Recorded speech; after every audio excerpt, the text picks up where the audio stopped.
So general గా heart లో blockage గురించి వింటూ ఉంటాము. బట్ ఈ మధ్య కాలంలో చేతుల్లో కూడా బ్లాకేజెస్ ఉంటాయి, రక్తనాళాల్లో కూడా బ్లాకేజెస్ అవుతుంటాయి అని వింటున్నాము. ఇది ఎంతవరకు కరెక్ట్? అవునమ్మా, చాలా మందికి దీని మీద అవగాహన లేదు. మనకి దీన్ని పెరిఫెరల్ ఆర్టీరియల్ డిసీజ్ అంటాం. అంటే కాళ్ళల్లో ఉన్న చేతుల్లో ఉన్న రక్తనాళాల్లో కూడా మనకి గుండెల్లో ఎలాగైతే బ్లాక్స్ ఏర్పడతాయో అలాగా కాళ్ళల్లో చేతుల్లో కూడా రక్తనాళాలు బ్లాక్స్ ఏర్పడతాయి.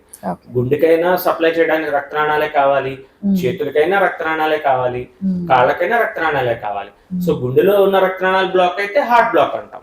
అలాగా చేతులు కాళ్ళల్లో ఉన్న రక్తనాళాలు కూడా బ్లాక్ అయితే మనము పెరిఫెరల్ ఆర్టీరియల్ డిసీజ్ అంటాం. ఈ పెరిఫెరల్ ఆర్టరీస్ సో వాటికి కూడా సేమ్ హార్ట్ ఎలాగైతే ట్రీట్మెంట్ చేస్తారో దీనికి కూడా ట్రీట్మెంట్ ఆప్షన్స్ అలాగే ఉంటాయి. Okay, so peripheral arterial disease కి చిరంజీవి హాస్పిటల్స్ లో ఎలాంటి ట్రీట్మెంట్ అందిస్తారు? ఈ పెరిఫెరల్ ఆర్టీరియల్ డిసీజ్ అనేది చాలా కామన్ గా మనకి షుగర్ పేషెంట్స్, తర్వాత స్మోకింగ్ చేసే వాళ్ళల్లో, బీపీ ఉన్న వాళ్ళల్లో, కొలెస్ట్రాల్ అన్కంట్రోల్ ఉన్న వాళ్ళల్లో, ఈ అందరిలో కూడా మనం కామన్ గా చూస్తుంటామమ్మా. మనకి సిమ్టమ్స్ ఎలా ఉంటాయంటే సడన్ గా కాళ్ళలో నొప్పి రావటము, కొంచెం దూరం నడవగానే ఇంకా నడవలేకపోవటము, కాళ్ళలో పిక్కలు పట్టేయటము, గుండ్లు పడిపోవటము, కాలు వేళ్ళు నల్లపడము, కాలు నల్లపడము, ఇలాంటి ప్రెజెంటేషన్స్.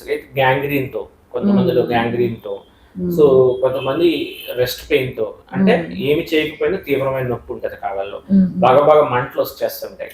అలాంటి ప్రెజెంటేషన్ తో, తీవ్రమైన నొప్పితో కూడా ప్రెజెంటేషన్ ఉంటుందమ్మా ఈ ప్రాబ్లమ్స్ ఉన్న వాళ్ళలో. దీనికి మనకి ఇలా ప్రెజెంట్ అయినప్పుడు మన చిరంజీవి హాస్పిటల్లో వాస్కులర్ ల్యాబ్ అనేది ఒక ప్రక్రియ ఉంది, ఒక పరికరం ఉంది. దాని ద్వారా మనకి ఎక్కడ బ్లాక్ ఉంది, ఎంత పర్సెంటేజ్ బ్లాక్ ఉంది, మన రక్తనాళం వయసు ఎంత ఉంది అనేది కూడా చెప్తుంది అనమాట. ఆర్టీరియల్ ఏజ్ అంటాం.